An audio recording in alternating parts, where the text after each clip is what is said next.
Good morning student standard 8 SS में semester 2 में हमारा last chapter 14 introduction of the continents Africa and Asia. बराबर।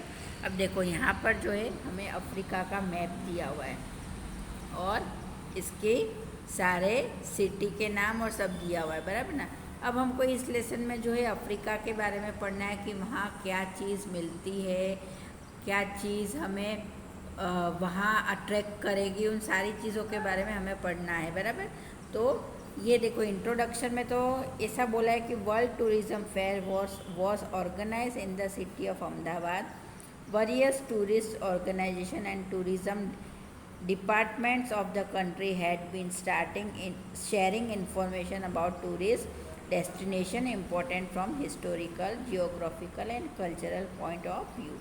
Raju also went to see this fair with the parents and he got to know a lot about Africa. Let's talk about it. बराबर। अब देखो मैं आपको बताऊँ, जब tourism कोई भी होते बेटा, किसी भी हम टूर में जाए तो वो सबसे पहले क्या करेंगे, हमको उस वहाँ के बारे में बताते। बराबर ना। तो जो राजू है वो अपने मम्मी पापा के साथ गया था और उसने वहाँ पर अफ्रीका के बारे में सारी जानकारी हासिल करी।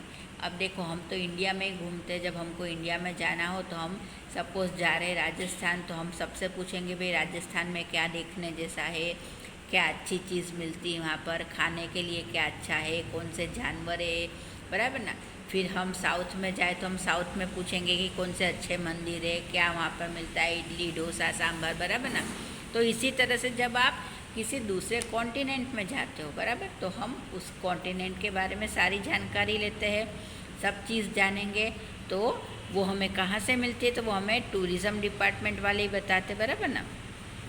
तो ये जो है लेसन इसी पर बेस है, इसमें हमें अफ्रीका के बारे में पढ़ना है। बराबर ना। और यहाँ पर ये अफ्रीका का मैप हमें दिया हुआ है। बराबर। आपको पता है कि अफ्रीका जो है वो दुनिया का सेकेंड लार्जेस्ट कॉन्टिनेंट है। बराबर ना। और the length and breadth of Africa continent is almost the same, 2/3 of the continent lie north to the equator. That means the maximum part of the continent is in torrid zone. इसका सारा maximum part कहाँ पर आता है, तो ये आता है टेरोइड जोन में। बराबर। इसको आप अंडरलाइन कर लो। बराबर। क्योंकि ये हमें याद रहे, the maximum part of the continent is in the torrid zone. बराबर। Till the 18th century the continent of Africa was unexplored, so it was also known as the dark continent. आपको पता है कि 18वीं सदी तक जो है किसी ने अफ्रीका को ढूंढा नहीं था, इसलिए इसे डार्क कॉन्टिनेंट भी बोलते। बराबर ना। और the missing lie on the evolution of human from app was discover from the Nile valley.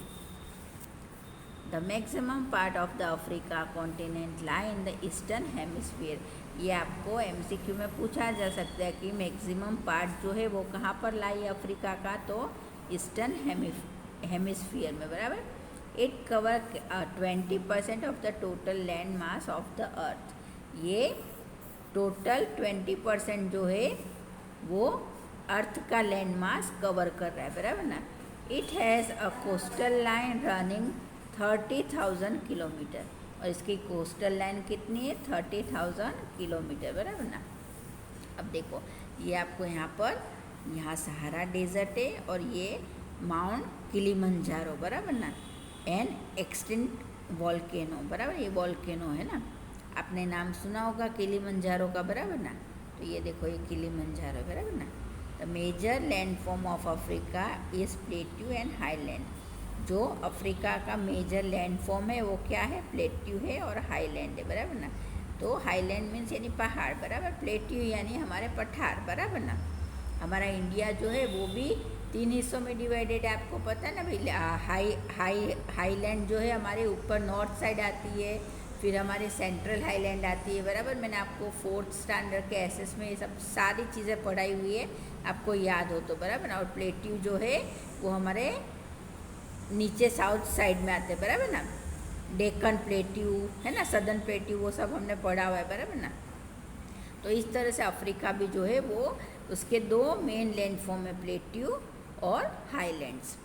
The Atlas mountain range lie in the north west of the continent. Mount Toubkal is the highest mountain of the range and the height is 4165 metre. अब यहाँ का highest mountain कौन सा है बेटा, range कौन सी है, तो माउंट टॉपकल बराबर, जिसकी हाइट कितनी है 4165 मीटर बराबर ना।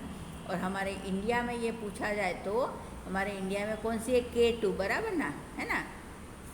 The highest mountain of the range of mountain in east Africa is mount Kilimanjaro which is the highest volcanic mountain. अब ये किलिमंजारो जो है वो क्या है, हाईएस्ट वॉल्केनिक माउंटेन है बराबर ना। और इसकी हाइट कितनी है 5895 मीटर बराबर ना। The mountain is near the equator but still has permanent snow cover peak due to the altitude.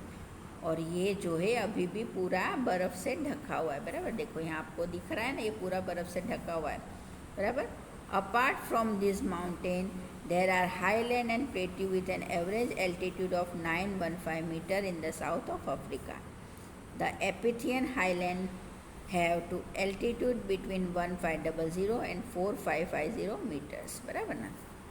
अब देखो यहाँ दूसरी चीज़ क्या है, दूसरी चीज़ है Sahara desert. The Sahara desert, the largest hot desert in the world, lie in the north of the continent. ये कहाँ पर लाई है, तो नॉर्थ ऑफ द कॉन्टिनेंट यानी अफ्रीका के नॉर्थ में ये पाया जाता है बराबर ना। Covering an area of 9400,000 square foot kilometre. This area is full of rocky highland. The great rift valley of Africa was created due to the tectonic movement and its run north south for approximately 6000 kilometre. अभी आपको पता है कि हमारे अर्थ की tectonic plate में जो movement होते हैं उसी से सारी चीज़ों का निर्माण होता है बराबर ना। ये टेक्टोनिक प्लेट के बारे में भी हमने पढ़ा हुआ है।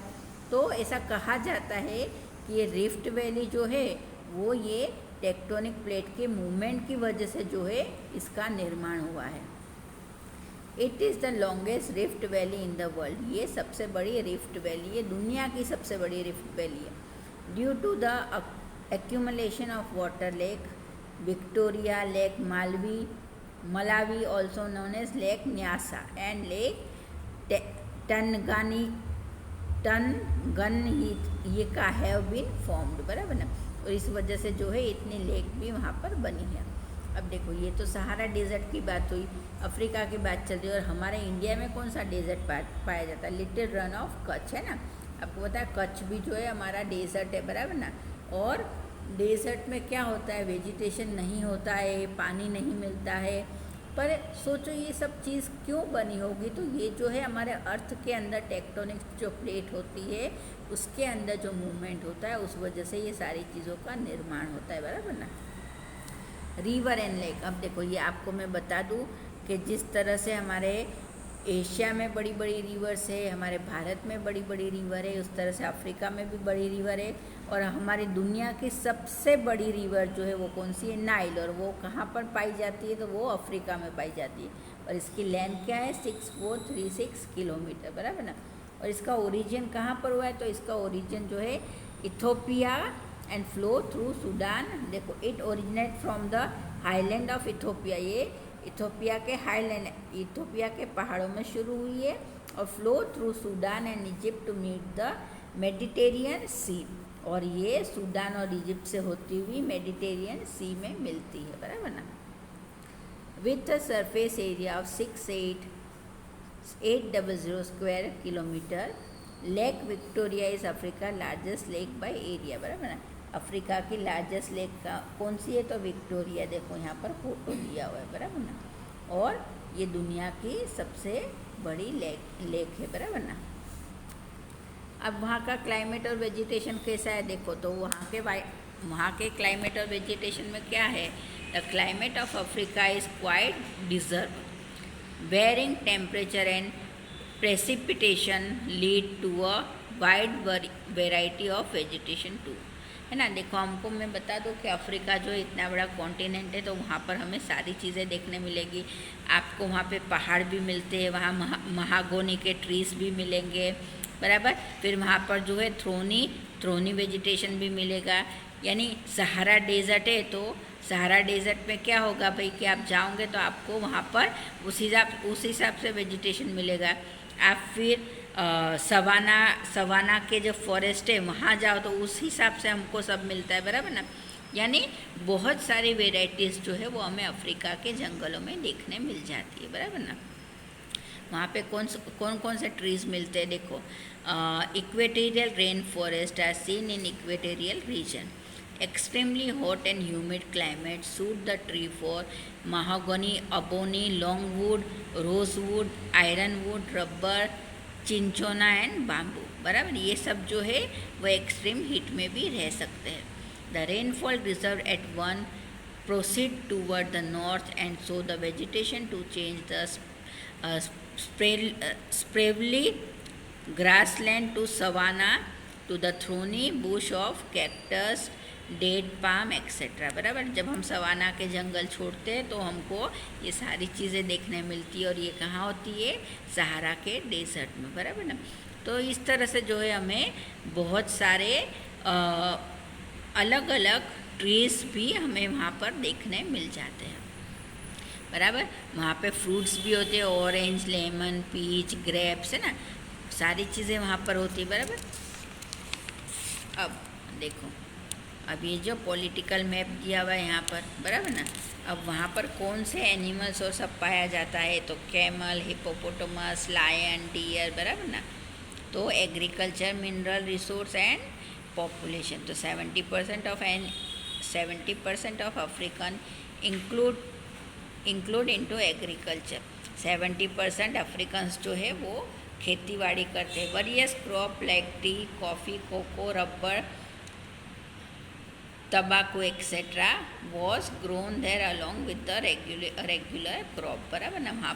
वहाँ के रेगुलर क्रॉप कौन सी है तो भाई tea, coffee, cocoa, rubber, tobacco, बराबर ना, तंबाकू, है ना।